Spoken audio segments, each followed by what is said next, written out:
I stood quietly by the kitchen island, wiping down the marble counter, watching my son and his wife giggle over the paperwork they were so desperate for me to sign. They really believed this old woman was naive enough to hand over her life savings and the deed to her home without reading the fine print. Savannah, sipping her iced matcha latte, pushed the stack of documents across my pristine mahogany dining table with a sugary smile. She called them routine tax optimization forms. My son Andre just looked down at his expensive shoes, completely refusing to meet my eyes. I smiled right back at them and gladly signed my name exactly where she pointed. I signed it with a calm and steady hand, feeling the quiet thrill of the trap snapping shut. They had absolutely no idea what the hidden clause I had secretly added was about to do to their lives. My name is Loretta. I am 65 years old. For 40 years, I worked as the head nurse of the maternity ward at the county hospital.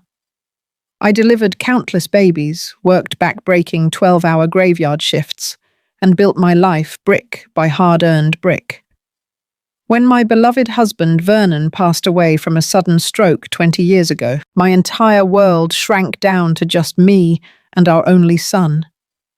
I poured every ounce of my love, my faith, and my sweat into Andre. I made sure he graduated college debt-free. I worked double shifts so he could have the best of everything, because a mother's love knows no boundaries. I thought I had raised a respectful, strong man who understood the value of family and the massive sacrifices it took to buy our beautiful, spacious home in the Atlanta suburbs. But everything shifted the day Andre married Savannah. She was a white American woman who wore fake sweetness like cheap perfume. From the very beginning, Savannah made it clear she thought she was a step above us. She would make these little underhanded comments about my traditional Southern cooking, complaining that my food was too heavy, and she would constantly wrinkle her nose at the antique furniture Vernon and I had picked out together. I kept my mouth shut and prayed to God for patience. When Andre and Savannah ran into deep financial trouble with her holistic wellness startup, my motherly instincts naturally took over. I graciously allowed them to move into my home temporarily so they could get back on their feet. 3 years later, they were still living under my roof. Only now they acted like they owned the place. The disrespect became blatant and impossible for me to ignore. Savannah started throwing away Vernon's vintage jazz records, telling Andre they were just dusty clutter taking up space. She took down my cherished family photos from the hallway walls and replaced them with cold, abstract art that meant nothing to anyone. Worse than that, she began treating me more like a live-in maid than the woman who owned the very roof over her head. Then came the cruelest part. Savannah began intentionally hiding my car keys and my reading glasses. A few hours later, I would hear her loudly whispering to Andre in the hallway. She would tell my son that my memory was failing, that my mind was rapidly slipping, and that I was becoming a danger to myself. I stayed perfectly silent through it all. I observed her blatant cruelty and my son's cowardly complicity with a sharp, calculating eye. They thought my silence meant I was weak, broken, and senile. They forgot that a woman who spent 4 decades running a busy hospital ward does not break easily, and she certainly never misses a thing. My husband Vernon and I built this life from the ground up. We were just 2 young kids with nothing but our faith in God and a whole lot of ambition when we first met. Vernon worked long, grueling hours at the City Transit Authority, and I was pulling double shifts as a young nurse at the county hospital. We scrimped and saved every single penny we earned. We skipped vacations, and we drove old cars that barely started in the winter. We did it all because we had a massive dream of buying a beautiful, spacious home in a safe neighborhood here in the Atlanta suburbs. When we finally got the keys to this house, we stood right in the middle of the empty living room and cried tears of pure joy. Vernon promised me we would fill these halls with laughter and watch our son Andre grow up strong and secure. But the good Lord had a completely different timeline for us. Vernon suffered a massive stroke right in our kitchen when Andre was just 12 years old. My entire universe collapsed the day we buried him. But a mother does not have the luxury of falling apart when she has a child depending on her. I had a growing boy looking up to me and a heavy mortgage that demanded to be paid every month. I wiped my tears, put on my scrubs, and marched right back into the maternity ward. For the next 20 years, I worked 12-hour graveyard shifts. I delivered thousands of babies into this world while missing out on so many precious nights with my own child.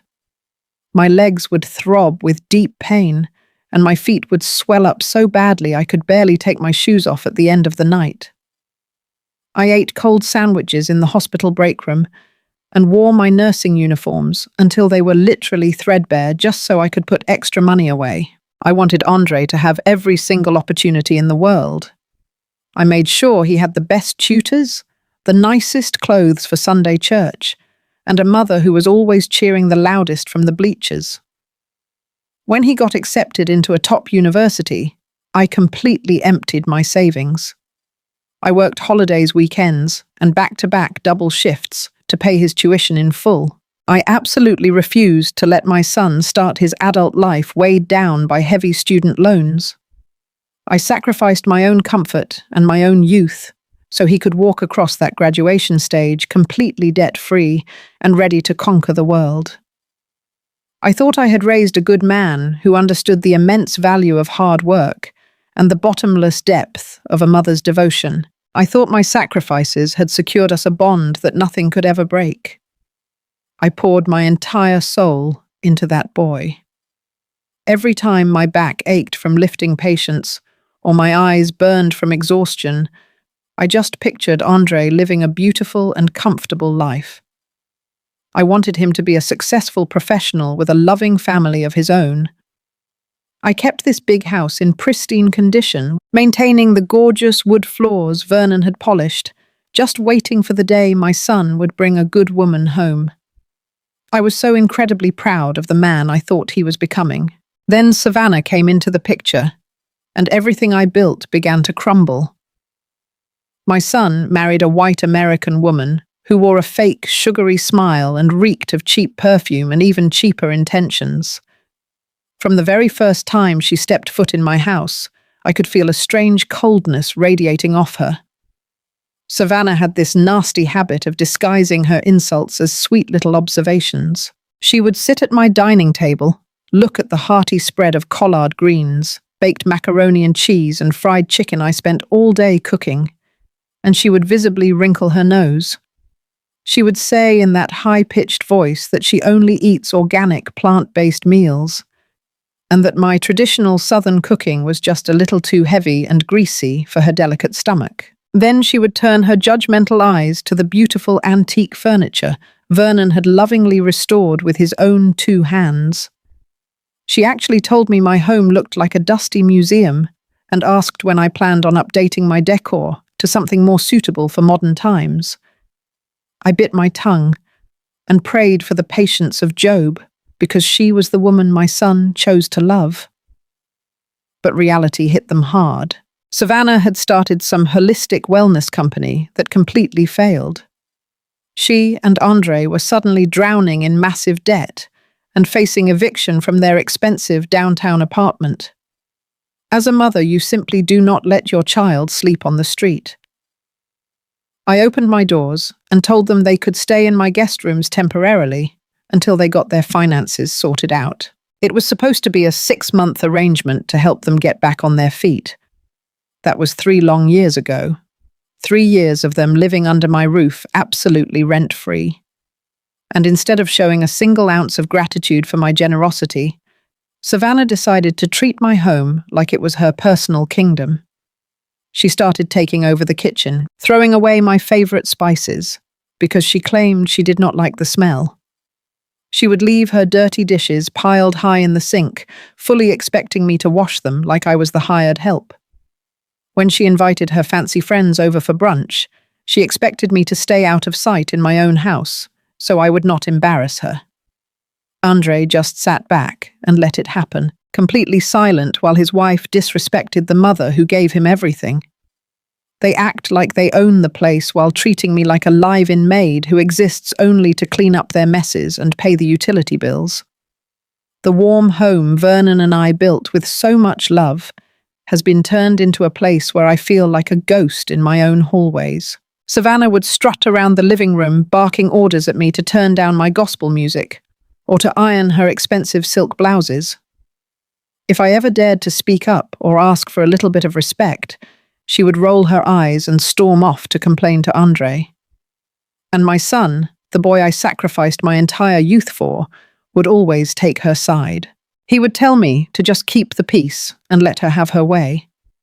The absolute disrespect was suffocating, and the heavy atmosphere in my home was becoming truly unbearable. The shift from subtle, snide remarks to outright erasure happened right under my nose. I came home from morning service one Sunday to find a heavy silence in the den.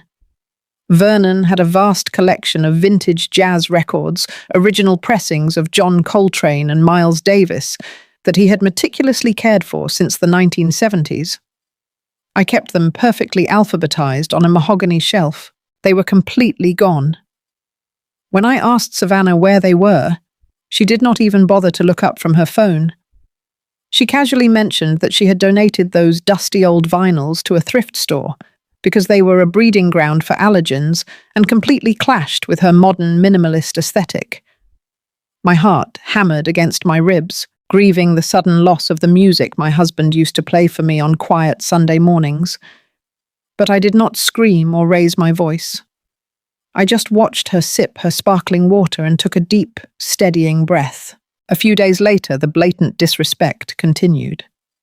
I walked down the main hallway and stopped dead in my tracks. The beautiful gallery wall of family photographs, the pictures capturing Andre taking his very first steps, Vernon holding me on our wedding day, and generations of our proud, hard-working family had been completely stripped bare. In their place hung massive, cold, abstract canvases featuring meaningless splashes of grey and pale yellow. Savannah strutted out of the kitchen shortly after wiping her hands on a linen towel. She had the nerve to tell me that the old, mismatched frames were throwing off the positive energy of the house, and that her new art pieces created a much better flow for her upcoming client meetings. She was actively trying to scrub my entire history from the walls of the home I had paid for with my own blood and sweat. Then came the cruel psychological mind games. Savannah began treating my sanity like a toy she could play with. It started with my reading glasses. I always kept them neatly folded on my bedside table before going to sleep. Suddenly they would disappear in the morning, only to be found hours later tucked inside the kitchen pantry or shoved deeply under the couch cushions. Next, it was my car keys. I would spend frantic mornings looking for them so I could make it to my weekly community board meeting, only for Savannah to magically produce them from the very bottom of a laundry basket. She would hand them to me with a look of fake syrupy pity, asking if I was feeling okay or if I needed to sit down and rest. I knew exactly where I placed my things every single night. She was intentionally hiding my belongings carefully, planting the toxic seeds of doubt right in my own mind. The full scope of her wickedness became crystal clear one evening when I was standing just out of sight near the living room door. Savannah was speaking to Andre in a loud, dramatic stage whisper, making absolutely sure her voice carried down the hall. She told my son that my memory was rapidly failing me and that it was breaking her heart to watch my mental state decline. She said I was becoming a severe danger to myself and that she did not feel safe leaving me alone in the house anymore. I waited for Andre to defend me, to remind his wife how sharp my mind had always been. Instead, he just sighed heavily and agreed with her. I stood in the shadows, my hands clenched into tight fists. Southern women know that panic is for the unprepared, so I did not shed a single tear. I just watched them, staying perfectly silent, observing every move they made with a sharp and calculating eye. It happened on a quiet Tuesday afternoon. The house was perfectly still. Savannah and Andre had retreated upstairs to the master bedroom, with the door locked tight. I was sitting alone at the kitchen island, a jar of silver polish open in front of me, carefully rubbing the tarnish off Vernon's silver tea set. I had just put in my new Bluetooth hearing aids. I am not the most tech-savvy woman, but the audiologist assured me they were top of the line. What I did not know was that my hearing aids had automatically paired with the iPad. Savannah carelessly left sitting on the kitchen counter. I reached up to adjust the volume, and suddenly the dead silence of the kitchen was shattered. Their voices piped directly into my ears, crisp and clear as if they were standing right next to me. At first, I thought about taking the devices out to give them their privacy. But something in Savannah's sharp, panicked tone made my hands stop moving entirely. She was crying. It was not a sad cry. It was the desperate, calculating sob of a cornered animal facing ruin. I sat perfectly still, holding my breath, and listened. She was talking about her holistic wellness startup, the business they had poured so much time and energy into.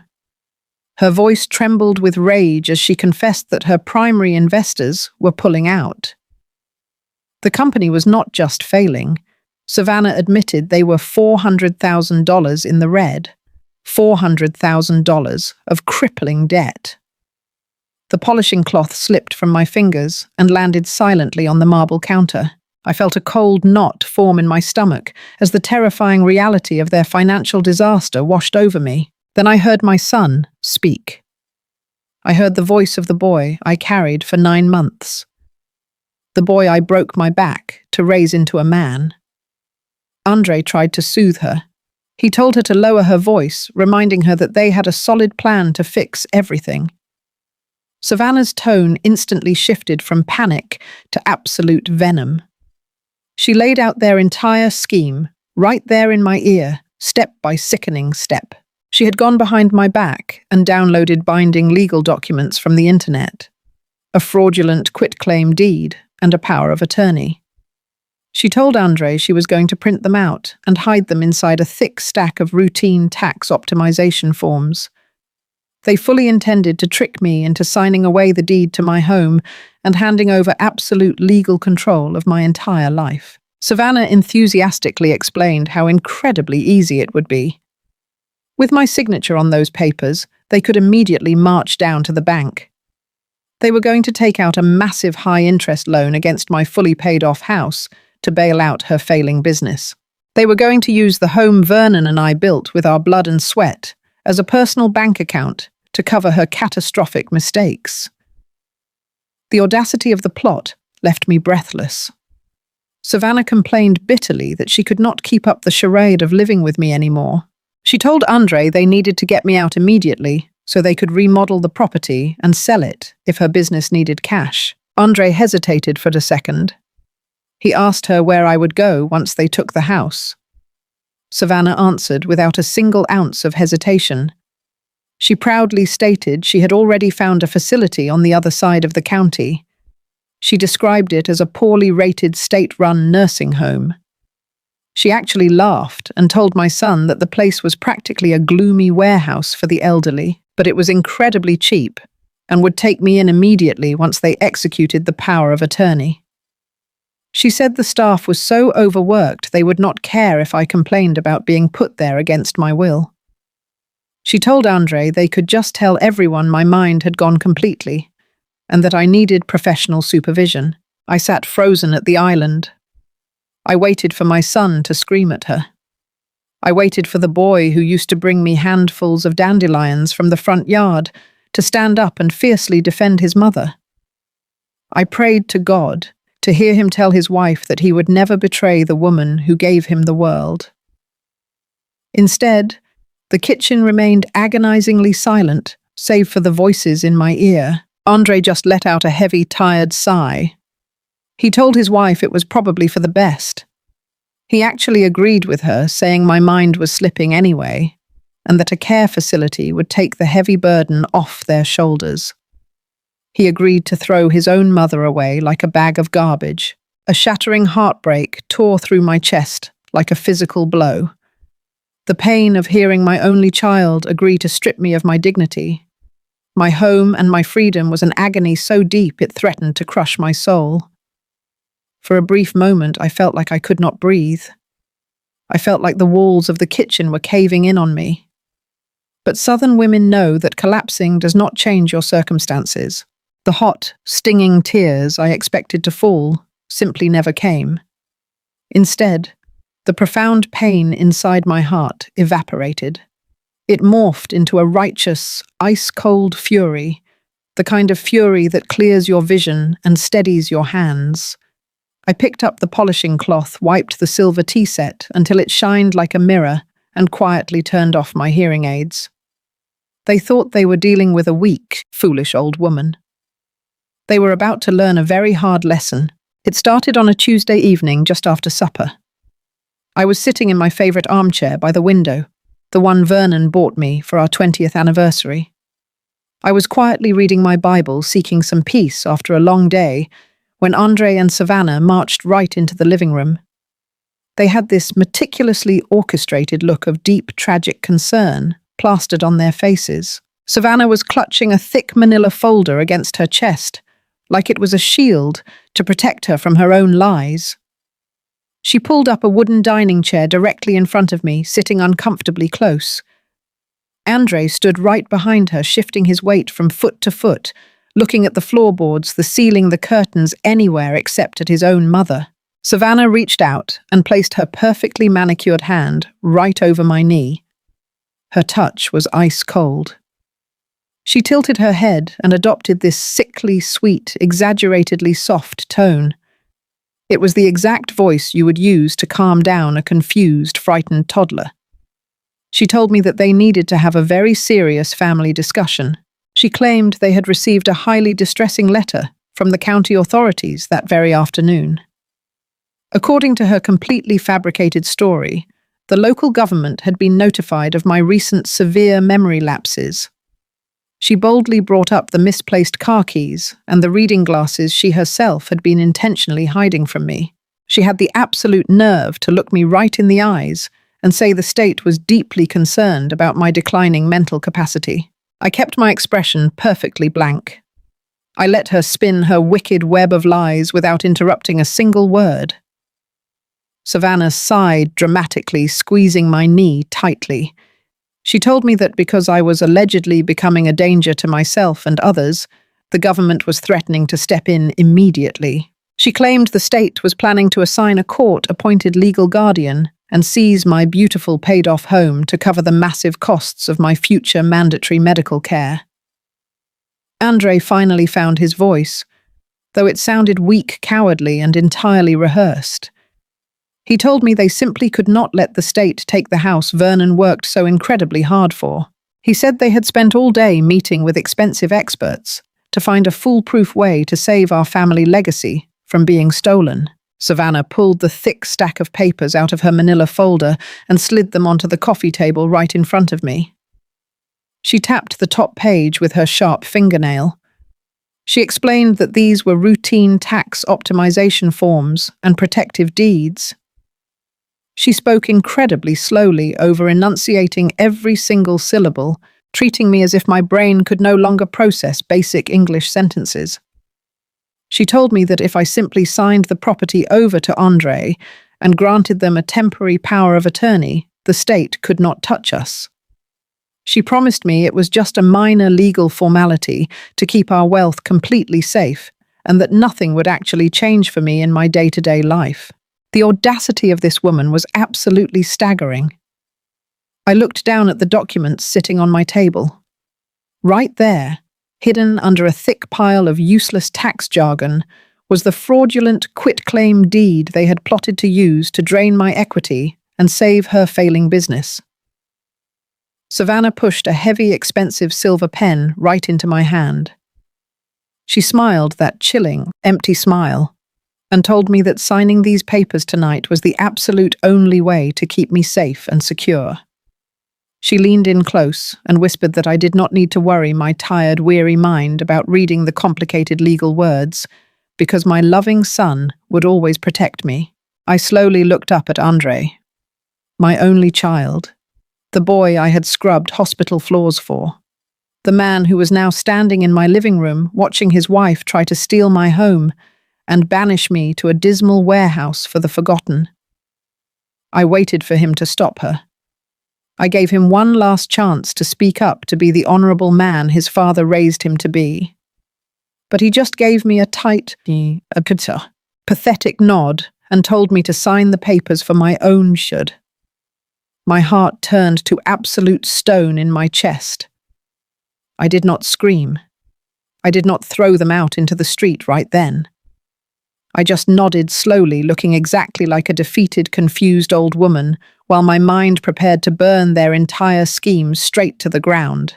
I sat in the quiet sanctuary of my bedroom, long after they delivered their wicked ultimatum.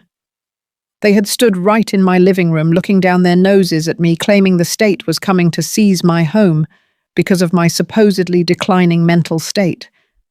Savannah had practically shoved those fraudulent papers in my face, aggressively insisting that signing my life away was the absolute only possible way to save our family legacy from being ripped away by the government. She spoke to me with such thick, dripping condescension, treating me like a helpless, senile child who could not comprehend basic reality anymore. They fully expected me to spend the entire night sobbing into my pillow, paralyzed by fear, confusion, and the heartbreak of my own son betraying me. But they made a massive, fundamental miscalculation about who I am. Southern women do not shed tears over the cruelty of ungrateful children, because we know deep in our bones that tears do not pay the bills, they do not secure properties, and they certainly do not win wars. My heartbreak had completely burned away in the span of a few hours, leaving behind nothing but a pristine, ice-cold clarity that sharpened every single one of my thoughts. The very next morning, I woke up long before the sun even thought about rising over the Atlanta skyline. I took my absolute time getting dressed carefully and deliberately selecting my best tailored navy blue suit and the beautiful pearl necklace Vernon had given me for our 30th wedding anniversary. I wanted to look exactly like the strong, capable woman I truly was, not the fragile, broken victim they so desperately needed me to be. I bypassed my kitchen entirely, having no desire to run into Savannah or my cowardly son, and walked straight out to my car. I drove smoothly downtown, navigating the busy morning traffic, with the sharp, tested reflexes of a woman who had spent 4 decades handling life and death emergencies in a busy hospital ward.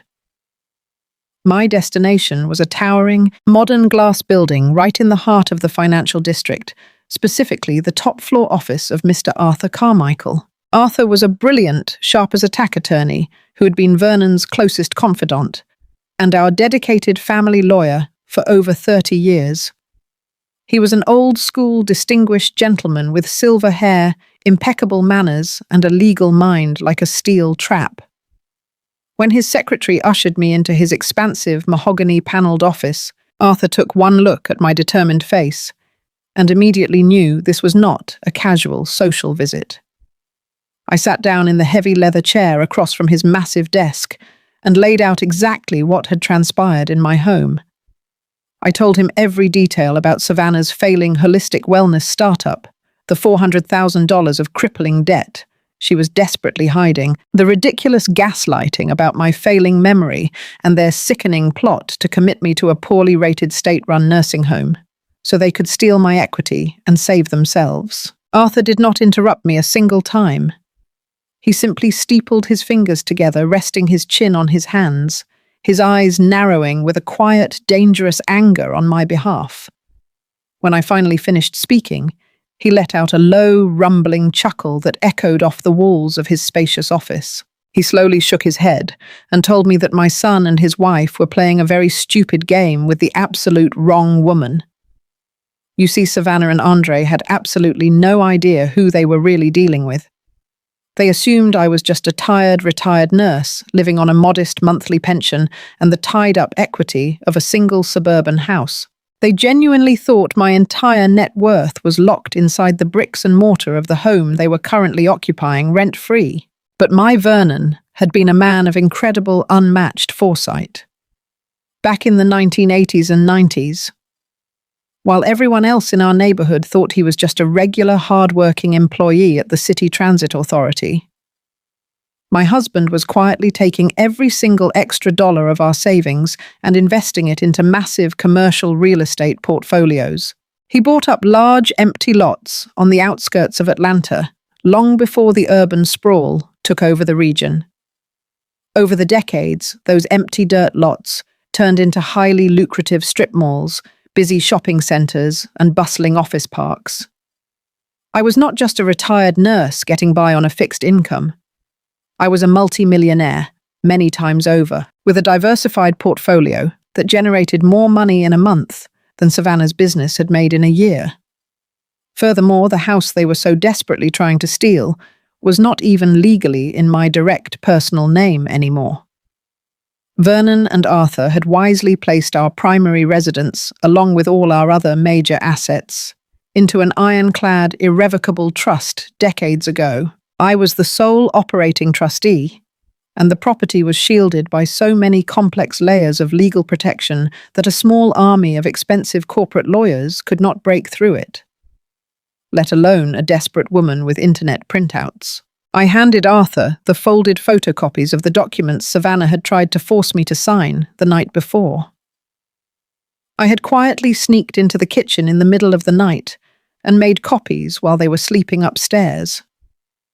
Arthur adjusted his gold-rimmed reading glasses and carefully scanned the pages. A look of profound, professional disgust washed over his face. He laughed out loud, tossing the papers onto his desk with a dismissive flick of his wrist. He told me that Savannah had clearly downloaded these cheap, generic legal forms off some discount website. They were utterly riddled with massive loopholes, conflicting clauses, and wildly incorrect state-specific terminology. Even if I had actually been foolish enough to sign them, her fraudulent quitclaim deed and fake power of attorney would have been completely thrown out by the county clerk the absolute second she tried to file them. But Arthur and I were not going to let it get that far. We were not just going to stop their pathetic scheme and kick them out.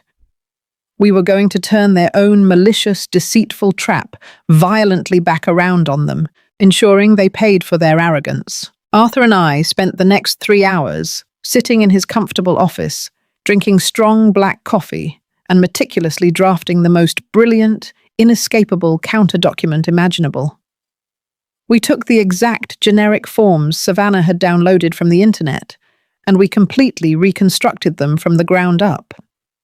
We perfectly matched the specific font she used, the exact width of the margins, the awkward line spacing, and the overall visual layout, so that our new papers looked absolutely identical to her fraudulent ones at a quick passing glance. But the actual text, hidden within the dense, boring legal paragraphs, was entirely different. Arthur was an absolute maestro of legal wording, weaving a lethal, binding trap directly into the fine print, where arrogant people never bother to look.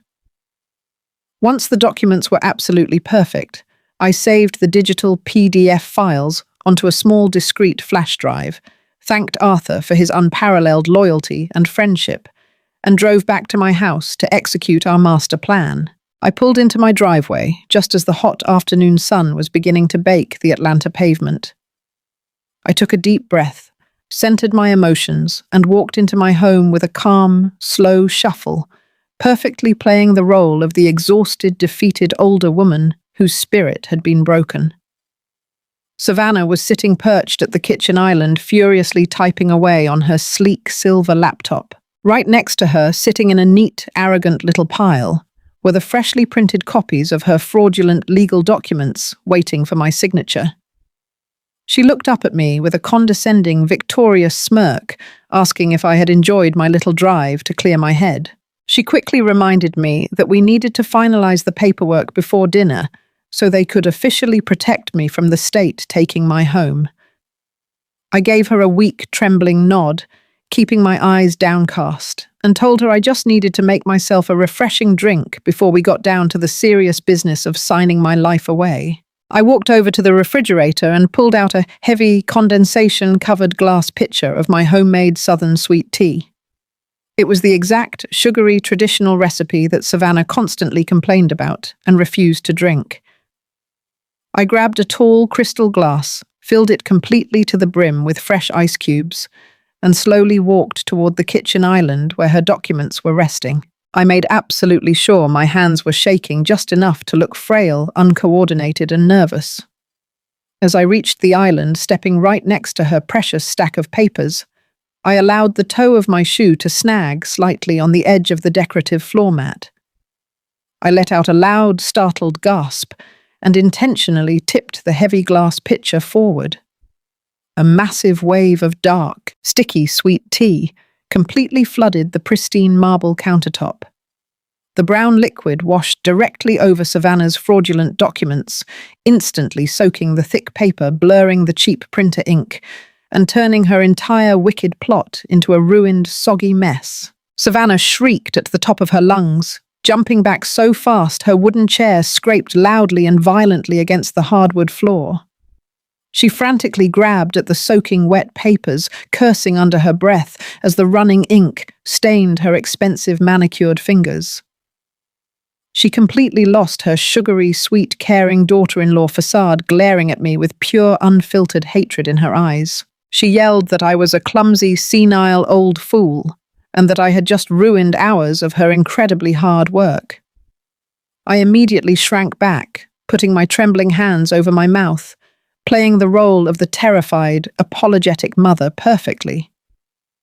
I stammered and apologized profusely, tears welling in my eyes, telling her my hands had just slipped because my arthritis was acting up so badly today. I begged her not to be angry with me and eagerly offered to help fix my terrible mistake however I could. I told her I knew how to press the print button and offered to reprint the documents for her right that very second so she would not have to stress herself out anymore. Savannah let out a dramatic, frustrated huff, rolling her eyes toward the ceiling in utter disgust. She wiped her sticky hands on a paper towel, angrily told me to just pull the file up on her laptop desktop, and stormed off to the downstairs bathroom to wash the sweet tea off her expensive silk skirt. The absolute second she disappeared around the corner and the bathroom door clicked shut. My trembling hands became rock steady. I swiftly pulled my small flash drive out of my pocket and plugged it directly into the side of her laptop. It took me less than 15 seconds to locate her original document file, delete it entirely from her hard drive, and replace it with the flawlessly disguised version Arthur and I had created. I hit the print command, pulled my flash drive out, and stood quietly by the printer as the fresh, warm pages slid out into the tray. When Savannah returned to the kitchen, grumbling about her ruined clothes, I handed her the neat stack of papers with a timid, subservient smile. She snatched them roughly from my hands, without a single word of thanks, quickly glancing at the front page to ensure the title looked correct. Because Arthur had matched the formatting perfectly, she suspected absolutely nothing. She had no idea that the document she was holding was no longer a quitclaim deed, giving her control of my house. She did not know about the brilliant hidden clause buried deep in the third paragraph. The new document explicitly stated that by signing their names as witnesses and beneficiaries, Andre and Savannah were voluntarily and legally relinquishing any and all residency rights to my property. Furthermore, the clause legally bound them to accept total, unconditional personal liability for the entirety of Savannah's $400,000 business debt, protecting my assets from her creditors. And the crowning jewel of the document was a strict, non-negotiable stipulation that they both agreed to permanently vacate my premises within 5 calendar days. I watched her set the papers down and place a heavy silver pen right on top of them, completely oblivious to the fact that she had just laid out the very instruments of her own absolute destruction. 6 days passed since that sticky sweet tea incident in my kitchen. 6 days of me biting my tongue, smiling politely, and playing the role of the frail old woman whose mind was supposedly slipping away into the fog of dementia. Savannah and Andre had been walking around the house with their chests puffed out, looking at me with this sickening mixture of pity and triumph. They truly believed they had me cornered, packed up and ready for the slaughterhouse.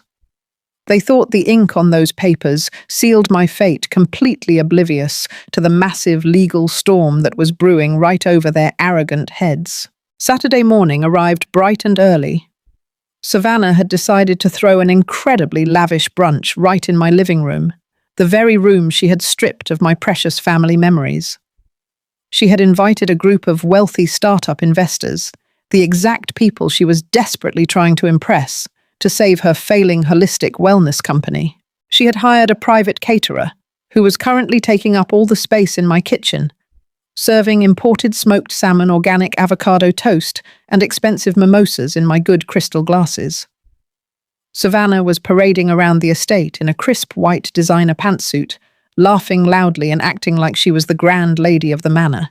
She was actually telling her wealthy guests about her grand plans to renovate the property, pointing to my antique mahogany dining table, and explaining how she was going to replace it with something much more modern and chic. I remained upstairs in my bedroom, listening to the clinking of glasses and the obnoxious laughter echoing up the stairwell.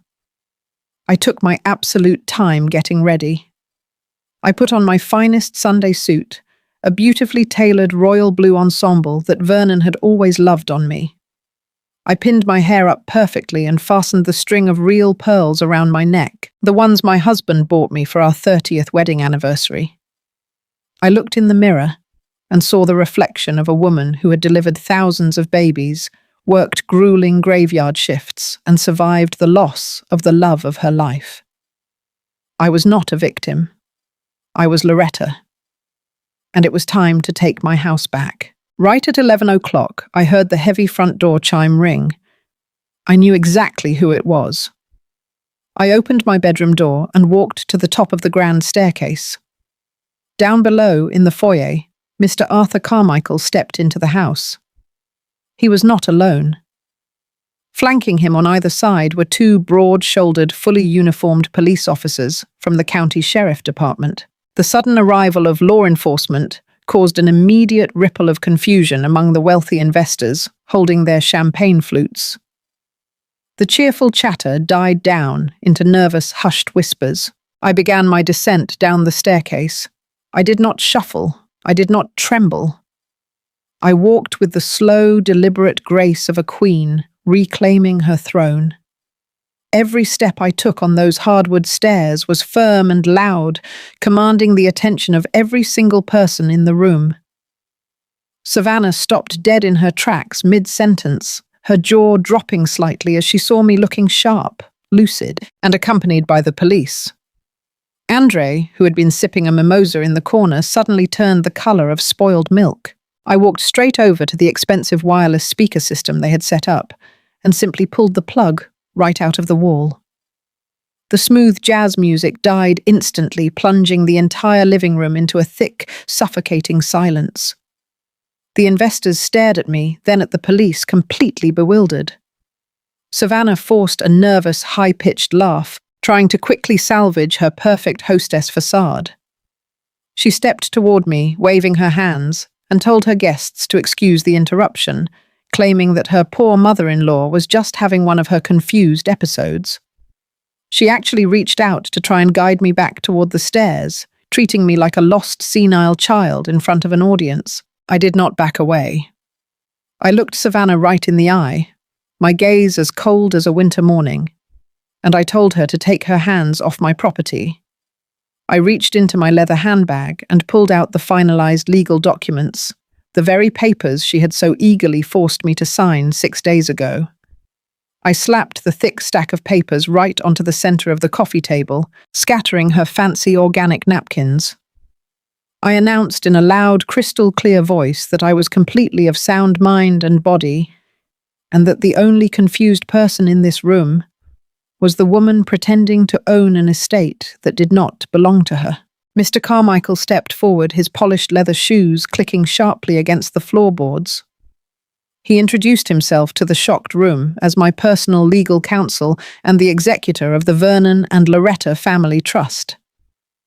Savannah began to stammer, her face turning a bright, blotchy shade of crimson. She tried to tell the investors that this was all a terrible misunderstanding, that they had just finalized the paperwork to take over the estate for my own good. But Mr. Carmichael did not let her finish her pathetic lie.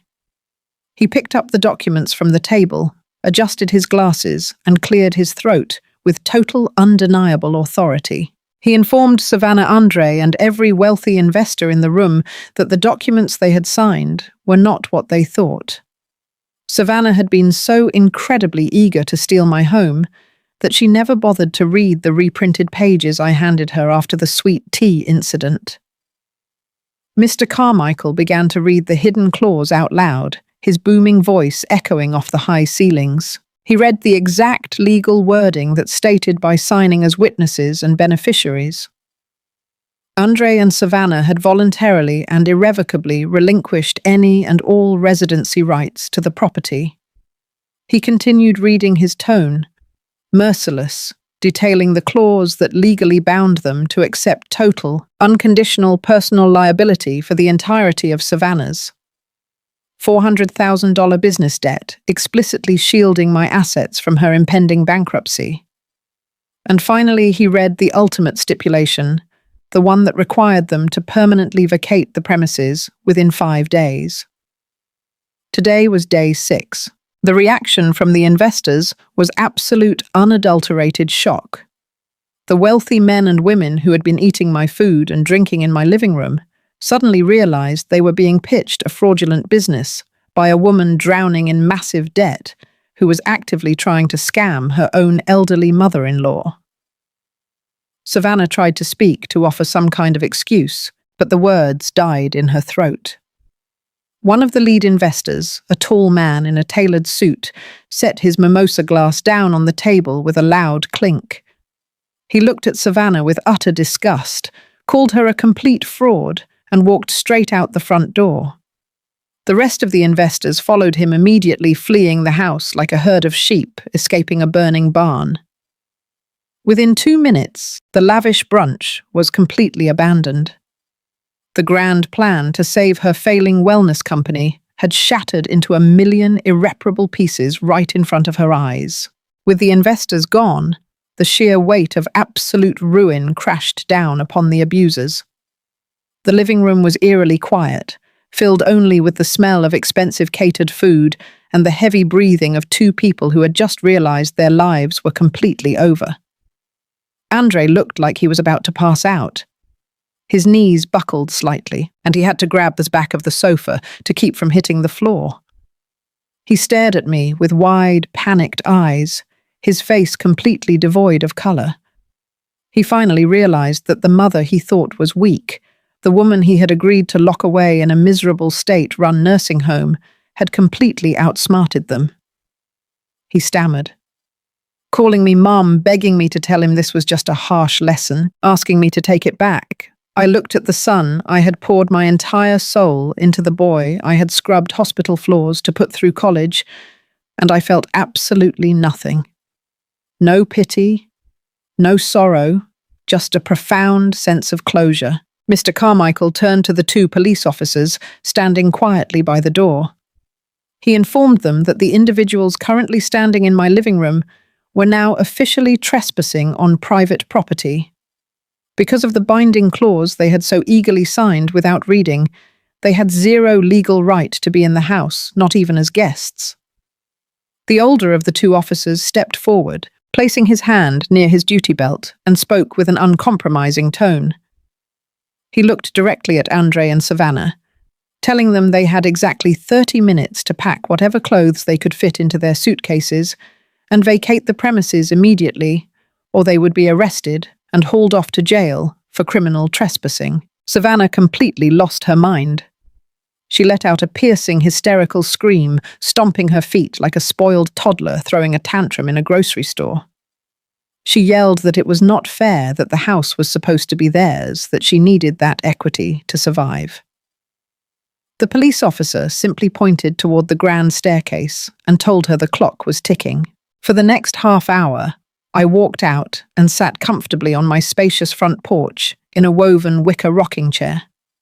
I poured myself a tall, ice-cold glass of sweet tea, the real southern kind, with plenty of sugar and a thick slice of lemon, and I simply rocked back and forth.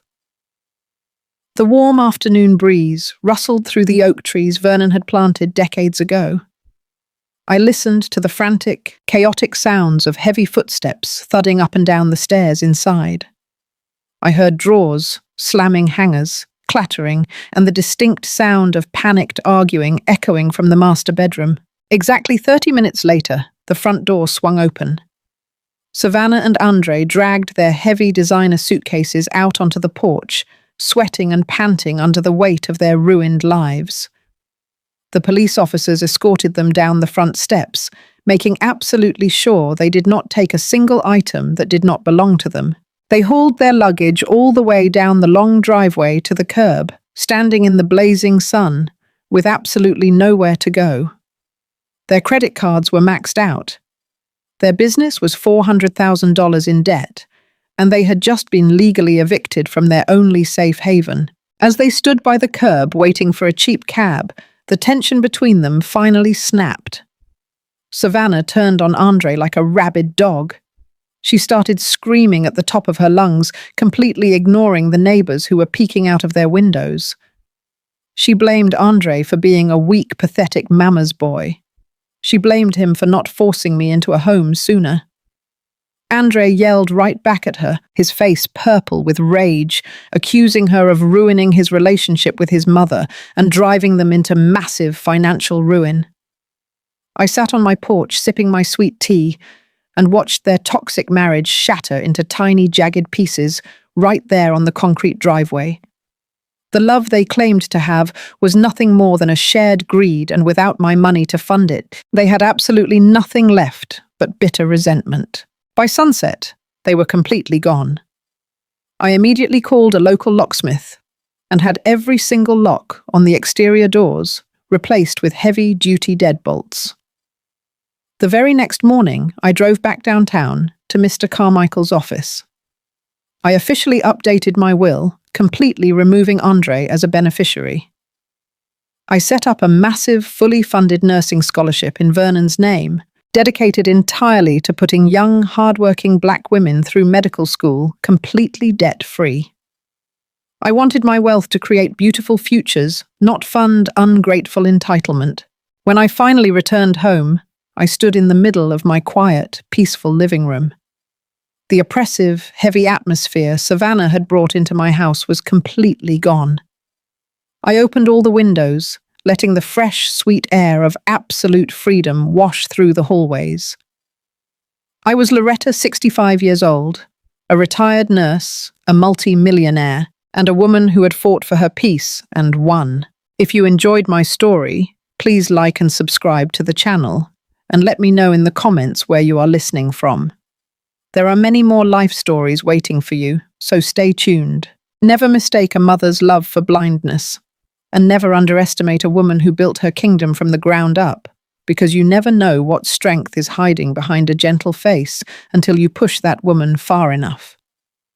I fought for my home, and I fought for my dignity, and in the end, I proved that family is not about shared blood, but about shared respect and genuine loyalty. If you loved this story, hit that like button, subscribe to the channel, and tell me down in the comments where you are watching from and what time is it over there.